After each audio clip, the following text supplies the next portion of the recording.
Para mí son igual de graves y despreocupados por el futuro de Chile los cabezas calientes patriotas que quieren status quo para que respetemos a la gente que votó rechazo y los overoles blancos que queman buses en la Alameda mandados probablemente por los mismos derrotados del fin de semana, dijo el presidente de la Unión Demócrata Independiente, Javier Macaya. A ver, mi estimado telepensante, acá tenemos un problema de lo que es para mí. Bueno, sí, para mí puede ser la Tierra, puede ser plana, digamos. El problema es cuando una persona que tiene ese tipo de percepciones es presidente de uno de los partidos más importantes de un sector democrático, de derecha más encima. Entonces, la verdad es que mientras el señor Macaya y el señor Chaguán estuvieron en silencio, todo fue fantástico. Ganó el rechazo gracias a ese silencio.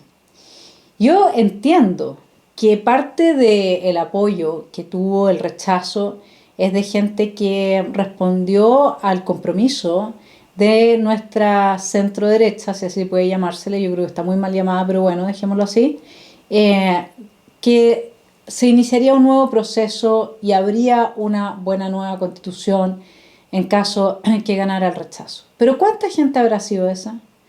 Yo me pregunto, ¿los amarillos en serio, sin el acuerdo de la derecha, hubiesen votado apruebo o nulo? ¿Hubiesen sido tan resentidos y hubiesen tenido una mezquindad tan grande como para votar apruebo solamente porque la derecha no estaba disponible para emprender un nuevo proceso o para continuar el proceso como parece ser ahora que nos están imponiendo? Otra imposición más de parte de estas élites. Yo creo que no, yo creo que los amarillos hubieran hecho su campaña igual por el rechazo, porque francamente lo que estaba en juego era la supervivencia de Chile y nadie mejor que ellos, que son personas bastante inteligentes en lo político, el sector más inteligente como sector en lo que a política pueda referirse.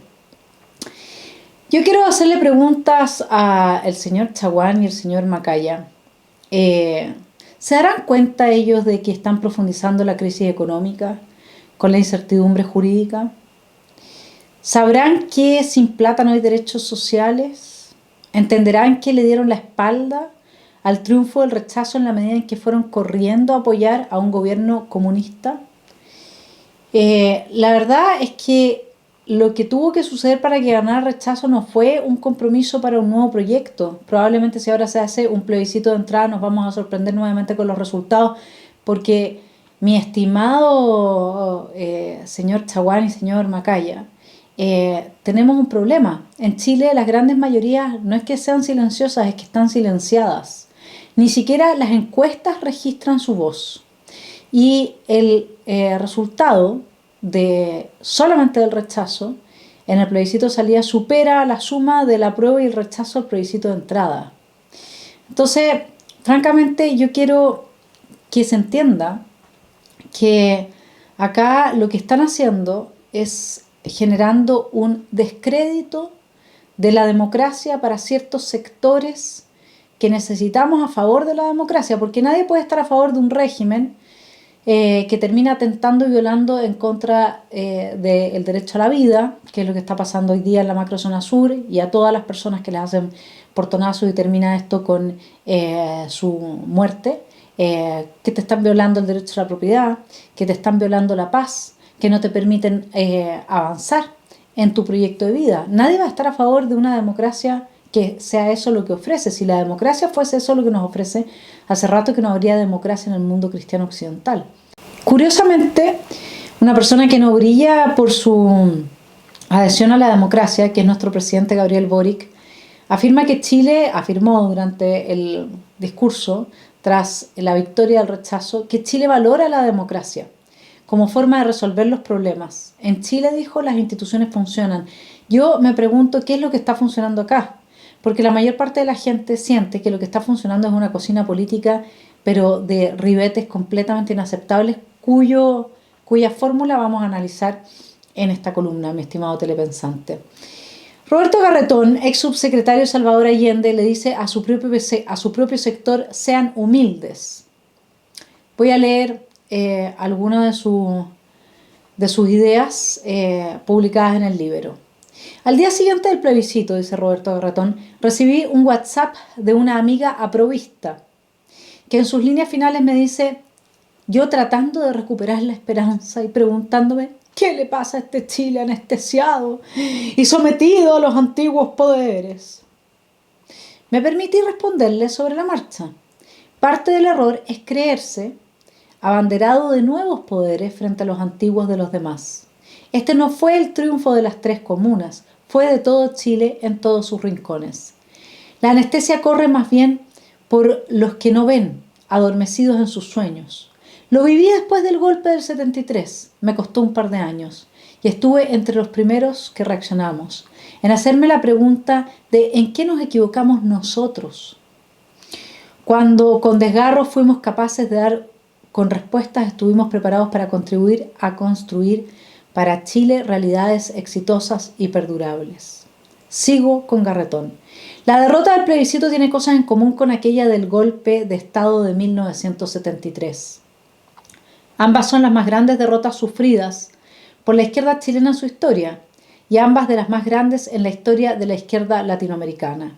Es cierto, la de 1973 se tradujo en muertos, desaparecidos, torturados, exilio y una dictadura que duró 17 años, mientras la actual es una derrota en democracia, donde el grueso de los actores han reaccionado llamando a construir consensos, no aplastar a los perdedores, pero en ambos casos se trata de derrotas precedidas por sueños de cambios paradigmáticos que duraron poco.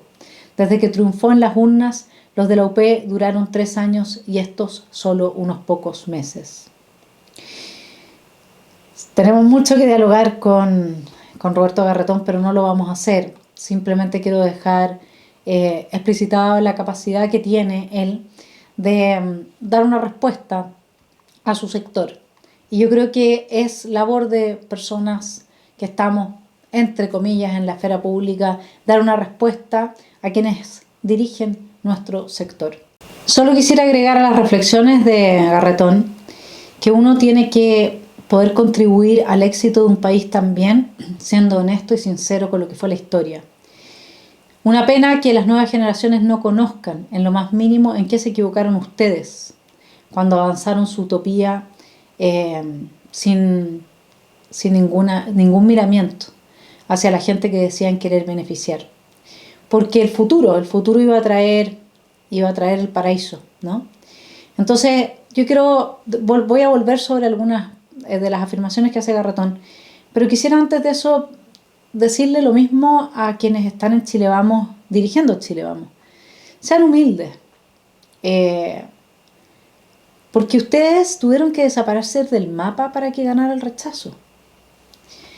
Es cierto que pactaron un nuevo proceso, así lo habíamos entendido nosotros, para que ganara el rechazo porque estaba la angustia de si ganaba la prueba. ¿Qué pasa con las encuestas, estimado telepensante? ¿Qué pasa con las encuestas? Buena pregunta.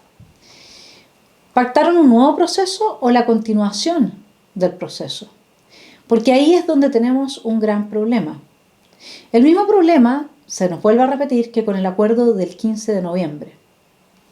Dígame usted, mi estimado telepensante, ¿a quién representó la clase política que firmó el pacto del 15 de noviembre que jamás trajo la paz a Chile? La paz la trajo la pandemia. Esa clase política, si no hubiese sido por la pandemia, nos hubiese enterrado para siempre. Era el momento. Lo que pasa es que a la izquierda se le pasó el momento de efervescencia. Por eso es que toda esta máquina está frenada. Pero en ese momento lo que hicieron los políticos, con tal de no hacer una glasnost y decir realmente por qué están mal las pensiones en Chile, por qué no llega la plata a la gente en la forma de derechos sociales, por qué es que el Estado está capturado de la manera que está, por qué se legisla a favor de la captura de porciones de mercado como se hace, por qué no se hace la pega. En vez de hacer ese trabajo, firmaron un pacto y dejaron en la olla de la extrema izquierda nuestros derechos humanos, porque eso es lo que hicieron. ¿Qué es lo que hay en juego hoy día? La verdad es que esto de no aceptar los acuerdos, no respetar la legalidad y la institucionalidad e ir construyendo acuerdos según lo que me conviene a mí puede terminar muy mal. Partamos con que lo que esperamos, quienes somos de derecha, es que nuestros líderes al menos respeten la legalidad. Porque si no respetan la legalidad, entonces son overoles fachos. Yo le voy a decir al señor Macaya lo siguiente: él, para la mayor parte del país, de centro, de izquierda y de extrema izquierda, siempre va a ser un facho. Siempre. La pregunta es cómo va a quedar ante su propio público. Porque en la medida en que ni él ni el señor Chaguán están respetando el artículo 142 que dice se le pone fin al proceso. ¿Qué es lo que significa eso? ¿Que no se puede abrir un nuevo proceso? No, no se cierra la posibilidad de un nuevo proceso simplemente porque siempre esa posibilidad va a estar abierta. Porque es imposible cerrar de una vez y para siempre una posibilidad como esa. La pregunta es si ahora es el momento. La pregunta es si la gente lo quiere. Yo también he sido partidaria, como ustedes, de que hay una nueva y buena constitución. Y eso desde mucho antes que tuviésemos la crisis del 18 de octubre. Porque siempre está esta bomba de tiempo, ¿no? Que la izquierda usa a su favor en los momentos que quiere. Y tenemos que quitarles esa bomba de tiempo. Eso está claro. Pero la izquierda siempre va a conseguir un argumento para tratar de desmantelar institucionalmente una democracia.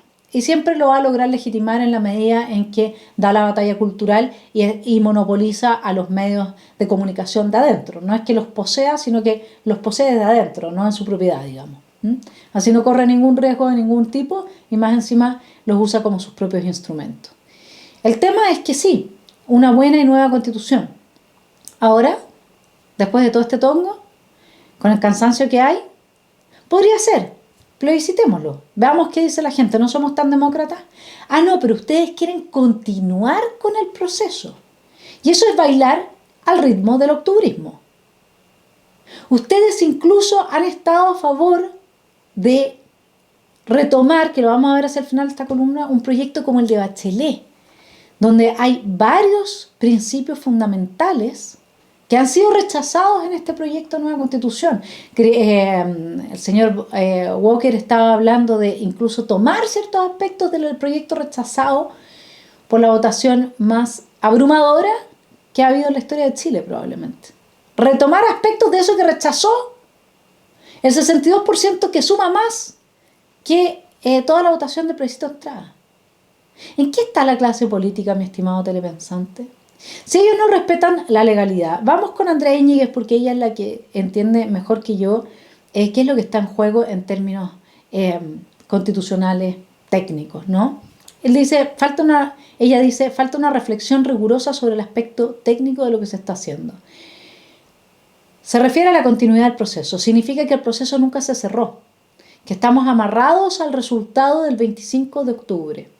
O sea que el mandato fue tener sí o sí una nueva constitución. Esto se opone al 142, según el cual todo se cerró.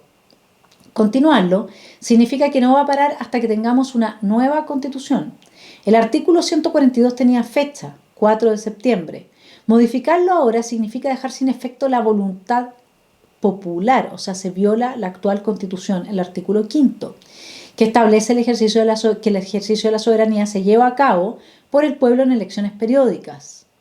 Se está modificando la voluntad popular con efecto retroactivo. Esto es gravísimo.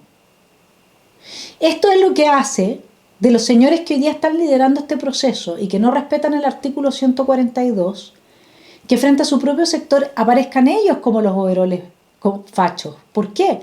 Porque el overol es un revolucionario que quiere desmantelarlo todo, que usa la violencia. Es violento que a uno le estén diciendo, lo estén comparando con los overoles blancos por exigirle a estos señores que cumplan con su juramento. Ellos juraron proteger la Constitución y la Constitución es lo que hoy día, la Constitución de 2005 es la que hoy día está vigente. Al mismo tiempo, señor Ricardo Lagos, no se ofrezca, por favor, para dirigir ninguna mesa de expertos. Mire que usted lo que firma con la mano lo borra con el codo, ¿sí? Así que, por favor, no más. Pero volvamos a nuestra dirigencia de Chile Vamos. Si ustedes no respetan la legalidad, entonces acepten que son parte del equipo de los revolucionarios de día y son los overoles fachos. ¿Ah? Lo que ustedes están haciendo, les planteo lo siguiente. Del 22% que votó rechazo, ese 22% hoy día está más firme por el rechazo probablemente que antes. más que seguro se le ha sumado por lo menos un 5 o 6% del padrón electoral, de los votantes. O sea, estaríamos hablando de un 30% de gente, así abuelo de pájaro, porque piensa usted que José Antonio sacó 44%, que estuvo dispuesta a votar por José Antonio. No los líderes de Chile Vamos, por supuesto, Sebastián Sichel y mi estimado Ignacio Briones. A los dos yo los aprecio mucho como persona, pero por Dios que no supieron ver, distinguir, igual que quienes votaron del partido de la gente por Boric, que lo que había aquí en juego era una opción totalitaria. No es buena idea estar en política cuando uno no es capaz de oler el peligro totalitario, la destrucción de la democracia. Más encima teniendo todo el proceso del 18 de octubre antes. Bueno, dicho eso, hoy día la dirigencia de Chile Vamos no está respetando... Acuérdense, que fue José Antonio Kast el representante de la derecha. Tenemos que considerar que un 22% de personas votaron rechazo y un 44% de las personas votaron por José Antonio Kast, que no era candidato de Chile Vamos, porque Chile Vamos no fue capaz de sacar un candidato. ¿Sí? A ese 22% probablemente hoy día se le suma un 5% y quizás más de un 5% del electorado. Estamos hablando de un 30%, por lo bajo. A esa gente, porque hoy día exige que se respete su decisión, ¿se la puede comparar con los overoles? Ahí Agarretón hablaba de que quienes votaron aquí no eran de los miembros de las 3 comunas. Las 3 comunas tienen la gente más educada del país, con los más altos niveles de educación, nos guste o no nos guste, concentrada, digamos. Sabían perfectamente lo que iba a pasar después del 18 de octubre. Si uno no puede negociar en política, cuando es política democrática, con la pistola, la Molotov sobre la mesa. Entonces ustedes están echando el bolsillo al 30% del electorado de derecha. Y la pregunta es a quién representan. Porque de derecha no tiene que haber más de un 40%. Y ahora más encima tienen el descaro de pedir proporcionalidad en la mesa de negociación del nuevo proceso, aceptando la compañía del gobierno. Pero no les importó nada la proporción cuando se trató de la paridad, de los escaños reservados, que ni siquiera representaba al mundo indígena. ¿Cuándo vamos a oír a los señores de Chile Vamos reconocer que esto de los escaños reservados es una afiebrada fantasía que les afecta? Porque nadie los quiere. Lo mismo pasa con la paridad, fíjese. Sí, porque si usted a una mujer le dice, ¿qué prefieres? ¿Que se elija a una mujer, aunque tenga ideas distintas a las tuyas, o que se respete la democracia? Eligiendo a esa mujer vamos a destruir la democracia, porque se destruye, se mete la mano en la urna. ¿Usted cree que las mujeres en su gran mayoría van a estar de acuerdo con eso? ¿Usted cree que las mujeres solo nos representan las mujeres? ¿Cuándo se van a dar cuenta de esto? En el cambio que tuvo José Antonio Kast hacia la segunda vuelta, uno podría decir que quienes conforman hoy día Chile Vamos también tienen gran responsabilidad. Aquí de sus élites no voy a decir nada, voy a decir más bien de su militancia. ¿Cómo podría haber gobernado José Antonio Kast sin el apoyo de Chile Vamos? Había que cambiar el discurso, ¿no? Esta es una hipótesis mía. Porque ¿con qué llenamos los cargos? ¿Cómo gobernamos? Mucha gente se pregunta por qué se produjo el cambio. Yo creo que este es el cambio. ¿Y quiénes han empoderado a Chile Vamos al punto que uno no puede llevar ni siquiera un candidato que no le haga el juego a la izquierda? Bueno, estas directivas. Pues. Vea usted si es que va a seguir siendo militante de Chile Vamos o mejor lo piensa. Además, otra cosa que se está tejiendo acá es, uno la puede destilar del pronunciamiento que hace la ONU en su página, yo misma lo busqué. Dice, ONU Chile destaca el proceso democrático. Esto se publica el 4 de septiembre de 2022. El sistema de las Naciones Unidas en Chile destaca el proceso electoral y democrático llevado a cabo en el día de hoy con una histórica participación ciudadana que ejerció el derecho a voto sobre la propuesta de nueva constitución. La jornada de hoy reafirma la voluntad de la población chilena de avanzar por las vías democráticas, bla, bla, bla. Como sistema de las Naciones Unidas seguiremos acompañando, chuta, que les gusta la compañía, ya lo dice Juan Leguedé, que me hizo notar este punto, seguiremos acompañando al país en el cumplimiento de los compromisos asumidos por el Estado en materia de derechos humanos y desarrollo sostenible e inclusivo, es decir, Agenda 2030, desarrollo sostenible e inclusivo. ¿Quién ha votado por eso? Lo acabamos de rechazar. Estaba en el proyecto de nueva constitución. Señores que dirigen Chile Vamos, déjenme decirles que ustedes van a ser responsables de la polarización social al tratar con la punta del pie, de una forma, con una soberbia absolutamente absurda, es un suicidio político, a prácticamente todo el electorado del rechazo en este país.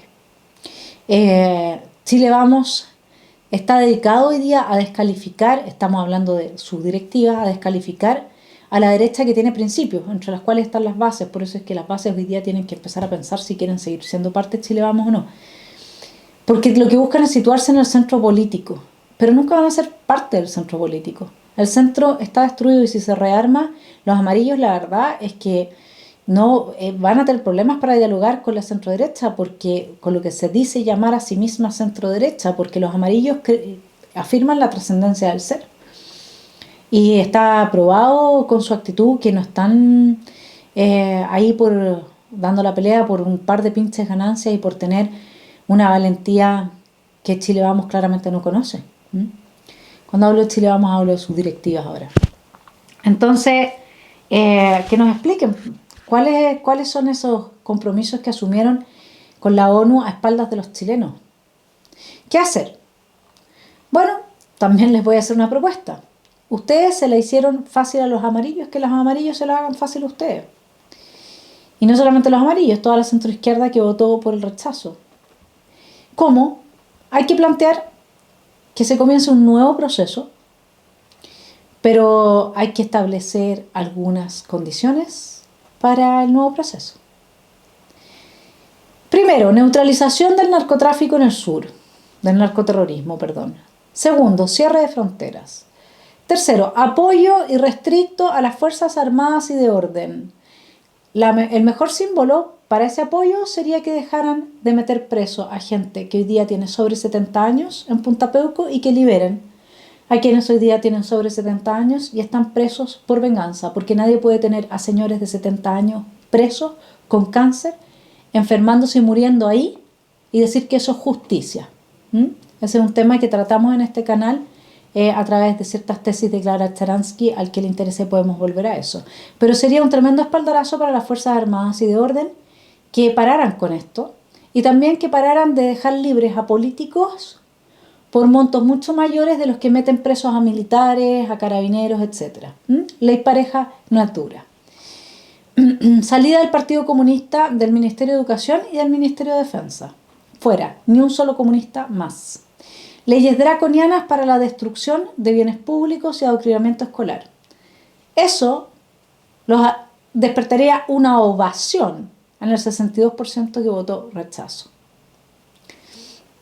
Así que quiero explicar de fondo qué es lo que va a pasar si es que la directiva de Chile Vamos sigue en la posición que ha tomado de irse en contra de sus bases y de irse en contra de la derecha, de desprestigiarla, de ningunearla, de rotearla en términos de mala mata, diciendo que se le quiere sacar partido a la victoria, que se quiere humillar al vencido, que existe un frente amplismo de derecha.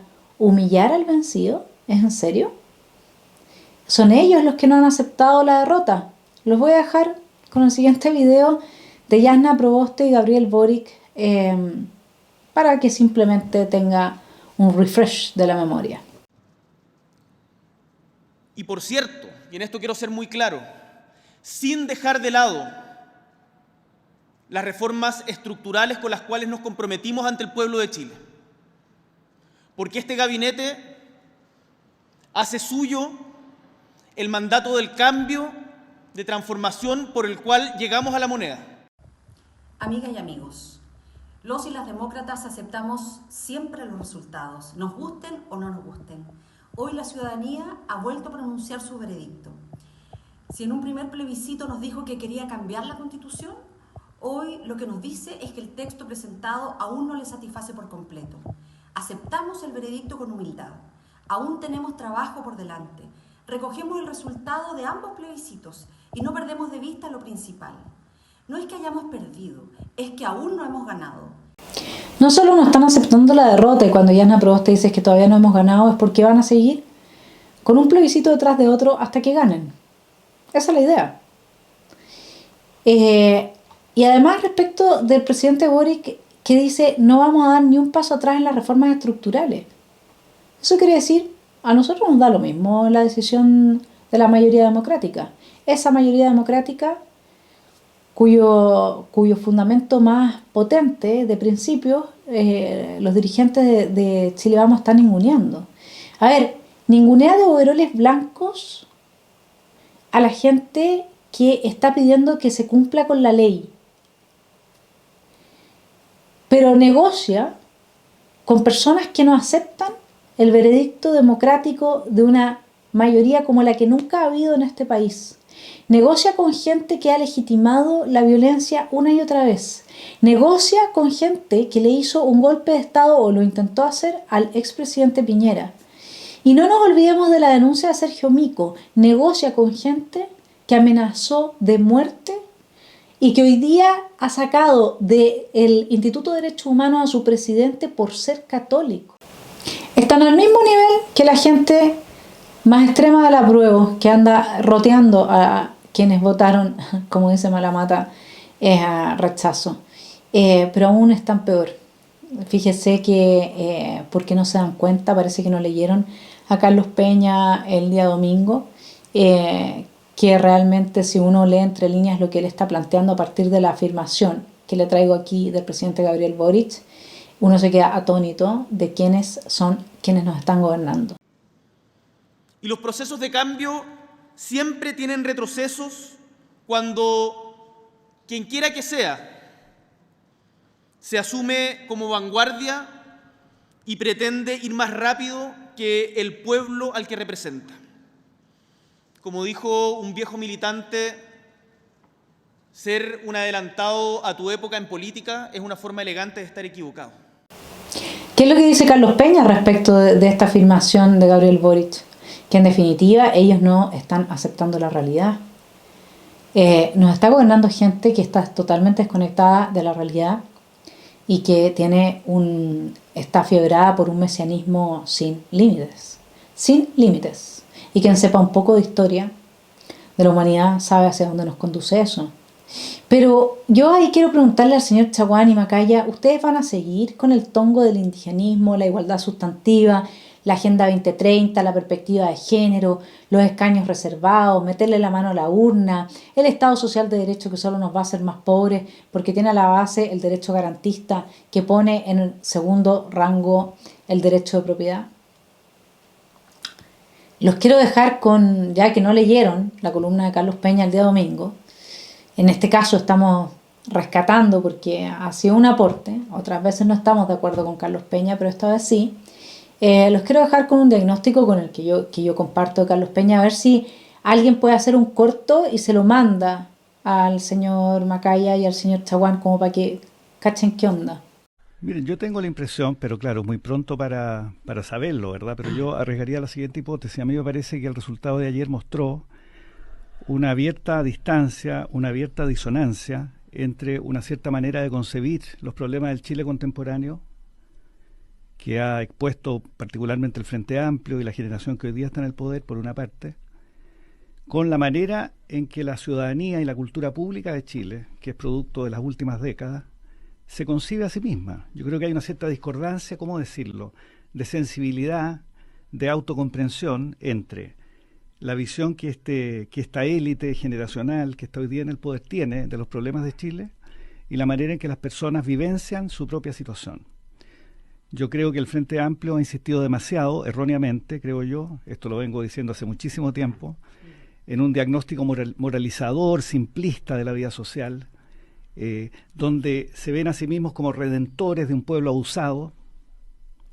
Y yo creo que nada de esto, y disculpen que lo diga, pero lo he venido diciendo los últimos 3 años, nada de esto hace sentido a las grandes mayorías. Las grandes mayorías en Chile han experimentado un cambio en sus condiciones materiales de existencia, que no se requiere haber leído a Marx para saber que eso produce cambios culturales de gran relevancia. Pero el Frente Amplio persiste en una autoimagen, en una comprensión de sí mismo como un grupo redentor de la sociedad chilena, ¿no? Y esto no le hace sentido a las personas. Redentor incluso redimiendo personas que no saben que quieren ser redimidas. Pero por supuesto, ¿no? En todo redentor hay un cierto paternalismo, Sí, claro. que es una forma oculta e inconfesada de desprecio, digamos, ¿no? Y algo de eso le pasa, creo yo, al Frente Amplio, ¿no? Es un grupo con un diagnóstico de la sociedad chilena simplista, con entusiasmos conceptuales totalmente prematuros, propios de personas que no han madurado intelectualmente, muchos de ellos, y que entonces están presos de un entusiasmo casi, o estuvieron, confío, presos de un entusiasmo casi adolescente. La tesis de Peña la confirma el mismo Garretón, lo cito. Al fin y al cabo, el plebiscito lo primero que nos enseñó es la distancia sideral de las élites con el sentimiento y la racionalidad popular. Mayor aún en las nuevas élites instaladas en la convención y el gobierno que confiaron a ojos cerrados en el triunfo del apruebo. Se sentían pueblo, vanguardia transformadora, y aún en sus sueños más desbocados nunca vieron la magnitud de la derrota que se les venía encima. Es el caso terrible de los representantes de los pueblos originarios y su intelectualidad plurinacionalista, que ahora pueden constatar que las mayorías del rechazo en las zonas de mayor presencia de los pueblos originarios superan la ya holgada diferencia a nivel nacional. Es la ridiculez de seguir sintiéndose pueblo, despotricando contra las 3 comunas cuando 338 comunas de un total de 346 ganó el rechazo y la diferencia entre rechazo y apruebo fue mayor en las comunas del quintil más bajo de ingresos. Estos datos son muy profundos y reveladores. Nos dicen que la convención y sus reivindicaciones étnicas, de género, de exclusión social, no representaban a los que creían y decían representar. Los representantes de pueblos originarios no representaban a la masa de los pueblos originarios. Los adalides convencionales de la pobreza no representaban a los pobres. El texto identitario que defendían no representaba la identidad profunda de la sociedad nacional. Ustedes tampoco están representando a la derecha. Eso está clarísimo. Acá no hubo triunfalismo, señor Macaya, sino, como dice mi amigo Zángano Pintor, aquí hubo alivio. La verdad es que pocos vimos venir en el plebiscito de entrada el desastre que iba a ocasionar el camino y el rumbo tomado. Pero fueron muchos, muchos más de los que yo hubiera esperado los que se dieron cuenta del desastre que realmente se tejió y que nos salvamos a muy poco del abismo. ¿Nos van a empujar ustedes al abismo ahora? Estoy haciendo esta pregunta con mucha responsabilidad. Hacia el final de mi columna les voy a decir por qué. Antes de eso, quiero contarles lo que dice mi amigo Zángano Pintor. Dice, hubo alivio. Alivio del zapato chino, estimados señores de la derecha, en el que ustedes nos pusieron por salvar su pellejo. La gente no quiere, eso queda claro, la porquería de programa de la extrema izquierda. Ni de la izquierda. Bachelet es de esa extrema izquierda, acuérdese que estuvo por el apruebo. Pero ustedes desde Chile Vamos, para no quedar mal con las audiencias de los matinales y cumplir con lo pactado a espaldas de los chilenos, van a apoyar, me refiero a lo de la ONU, van a apoyar los contenidos fundamentales del proyecto rechazado. O sea, la gente prefirió la Constitución del 2005 antes que el proyecto. El señor Chaguán tiene el descaro de decir que el nuevo proyecto tendrá como marco de referencia al proyecto de Bachelet. A ver, le voy a leer un breve análisis, yo hago un resumen de un análisis que hace Víctor Soto Martínez. Esto ya lo leímos antes en el canal, pero ahora vuelve a estar vigente para que ustedes sepan qué es lo que está apoyando el señor Chaguán, presidente de Renovación Nacional. Nacionalidad y ciudadanía. Estoy hablando del proyecto de la señora Bachelet. Sin duda, aquí en Nacionalidad y Ciudadanía, dice Víctor Soto Martínez, hay una reestructuración importante. Se considera la hipótesis de la obtención de nacionalidad, que en la actual Constitución no se establecen. Lo más importante es la ampliación del concepto de ciudadanía, eliminándose la exclusión de quienes se encuentren condenados a pena aflictiva. Esto implica, a su vez, una ampliación considerable del derecho a sufragio, ya que las personas privadas de libertad podrán votar en elecciones periódicas. O sea, los narcos que mantengan comunicación con el exterior van a poder extorsionar a toda la gente de sus redes para que voten por aquellos candidatos que a ellos les convengan, y las promesas de los candidatos van a ir para quienes estén presos. Qué bueno, ¿ah? Qué bueno, señor Chaguán. Partamos de la de Bachelet, por favor. De los derechos fundamentales, garantías y deberes constitucionales. Otro capítulo con cambios profundos. Se establece una garantía general de protección de los derechos fundamentales por parte del Estado. Esto tiene su correlato en el artículo 20, que modifica la actual acción de protección que actualmente excluye los derechos sociales. La nueva acción de protección, por el contrario, abarcará todos los derechos, incluidos los derechos sociales. Se introducen diversas modificaciones a casi todos los derechos establecidos. Por ejemplo, respecto al derecho a la vida, se elimina la protección de la vida del que está por nacer. Por suerte que es de derecha el señor Chaguán, que fue esgrimida por mucho tiempo para justificar la penalización absoluta del aborto. Derechos de los niños, niñas y adolescentes respecto de su integridad y desarrollo moral, físico, psíquico y sexual. Y a ser tratados, o sea, este es un proyecto que se mete con los genitales de los niños y los jóvenes. Nuevamente, ser tratados de acuerdo a su madurez y autonomía, eso es súper fácil de establecer, sobre todo por un juez que cuenta con años de estudio en psicología infantil.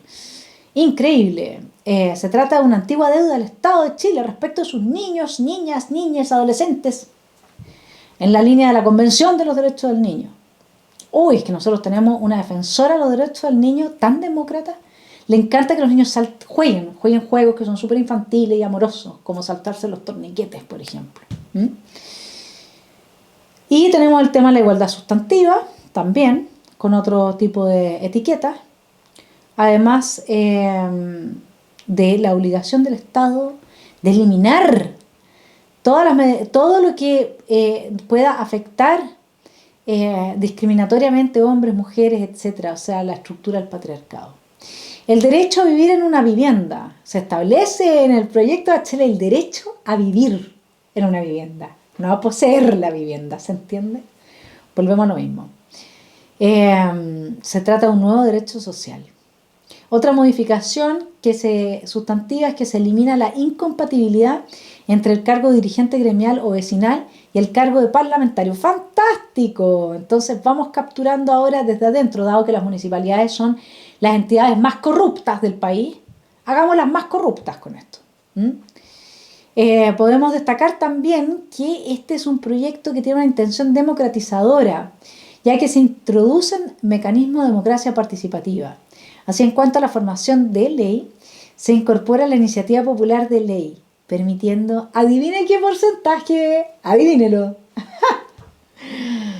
justo el 5% que necesita el Partido Comunista, mi estimado telepensante, para que los ciudadanos puedan presentar iniciativas de ley en el Congreso. Justo el 5% del Partido Comunista. Increíble. Otro cambio importante en este ámbito es la reducción de la materia de iniciativa exclusiva al presidente. Se eliminan los actuales numerales 5 y 6 referidos a la negociación colectiva y la, adivine, seguridad social. Vamos por tu platita. Yo aquí estoy haciendo mi interpretación. Ese lo dejo ahí que lo estudie el estudioso. Pero se elimina, digamos, ¿no es cierto?, la materia exclusiva del presidente en materia de seguridad social. Yo lo interpreto de esa manera.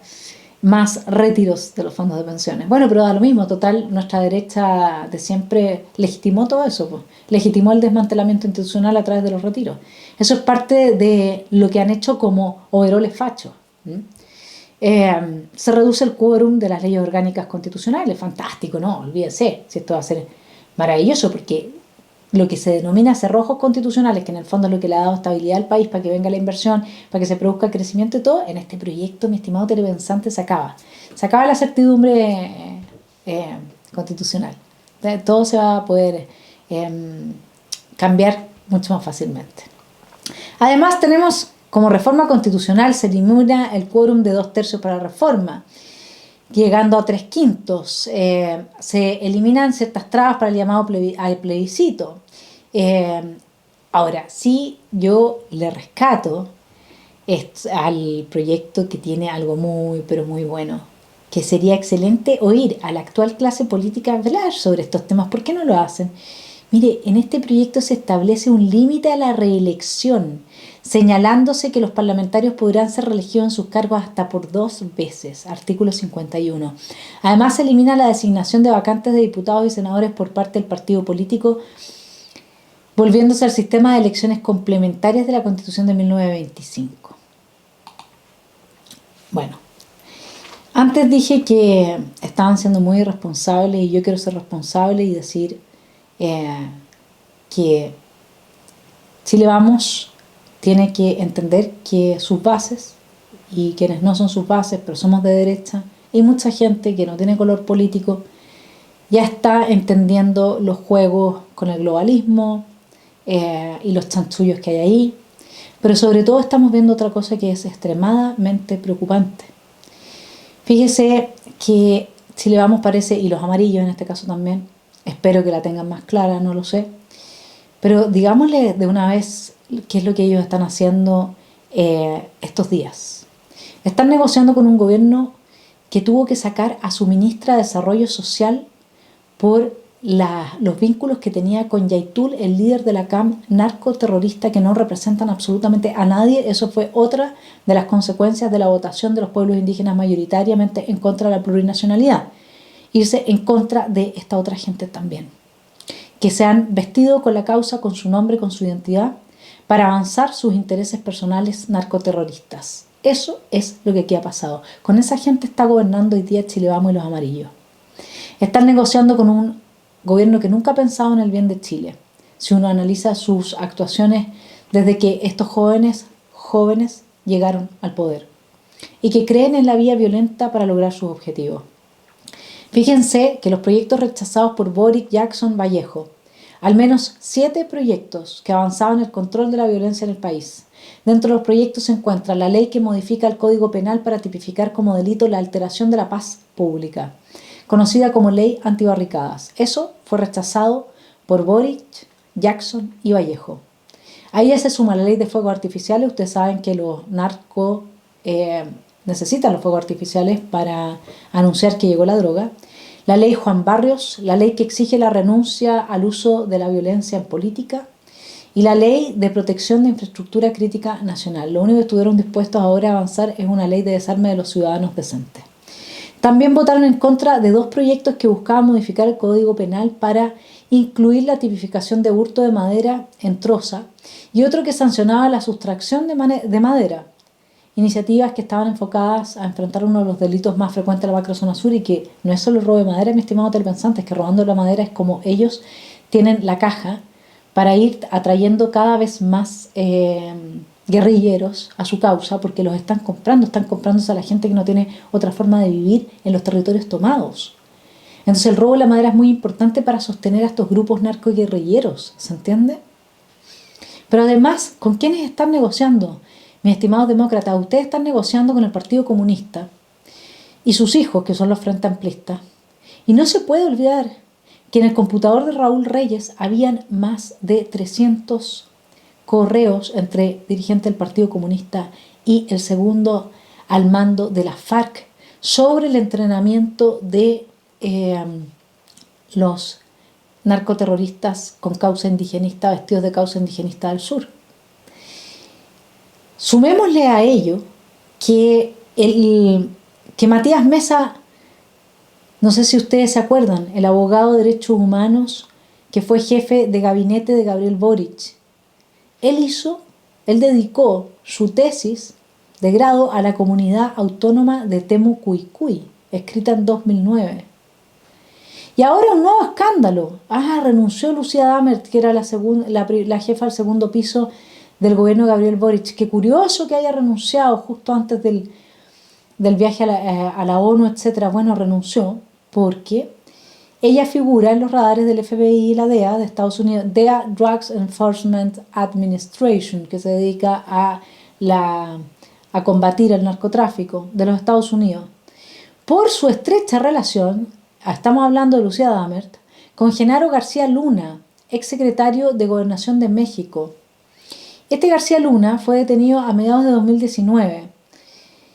Se le acusa de haber colaborado activamente con el cartel de Sinaloa, entregándoles información sensible que obtenía de sus reuniones con autoridades estadounidenses. Bueno, ¿qué relación tiene la señora Lucía Damert, hoy día citada a declarar, con este otro señor, Genaro García Luna? Ni más ni menos que ella fue una de las asesoras más estrechas de Genaro García Luna, e incluso escribió junto a él varios libros sobre reforma policial y temas de seguridad. Esa es Lucía Damert, jefa del segundo piso del señor Gabriel Boric. En suma, los demócratas, pero sobre todo la dirigencia de Chile Vamos, si es que no quieren terminar siendo los overoles fachos ellos, tienen tres opciones. Una, seguir negociando. Y si siguen negociando de la manera que lo están haciendo, sobre todo descalificando a quienes entendimos desde un primer momento que había que rechazar para reformar, nunca nos ha hablado de reformas. De parte de ningún sector se ha planteado desde el inmovilismo. Acá hay un pequeño número de gente que dice no cambiemos nada, porque ya están chatos, pero ese pequeño número votó por rechazar para reformar y estaban dispuestos a reformar. Bueno, sigan negociando así como lo están haciendo, sin representar a nadie, chaqueteando, roteando, desacreditando y maltratando a su propio sector, y yo espero que no quede nadie, que sean, ustedes queden como la UDI, RN, Bópolis, terminen como el comando La Apruebo del plebiscito de salida. Porque nadie que ama a su país va a tener dirigencias dispuestas a negociar de la manera que lo están haciendo con gente que claramente tiene una opción por la violencia, que legitima la violencia política, pero no solamente eso, que tiene redes con el narcoterrorismo. ¿Sí? Porque si ustedes negocian con gente así, bueno, cabe la duda, ¿no tendrán algo en común también con gente así? Yo no podría negociar con gente así, fíjense. Gente así no tiene que estar en el gobierno. La segunda opción que tienen es poner exigencias draconianas para un nuevo proceso, que va a aplaudir el país completo. Y la tercera opción es que hagan un bloque de demócratas con los amarillos, el PDG y el Partido Republicano y dejen que este gobierno se caiga, porque va a ser la única manera de recuperar Chile. Yo no veo otra fórmula, mi estimado telepensante. Quedó clarísimo con quiénes están negociando y que ya basta el chaqueteo. No hay nada peor que los overoles fachos. De eso yo estoy convencida. Espero que no sea el caso y que sean declaraciones desafortunadas y se cambie la actitud. Un abrazo, que tengan buen fin de semana.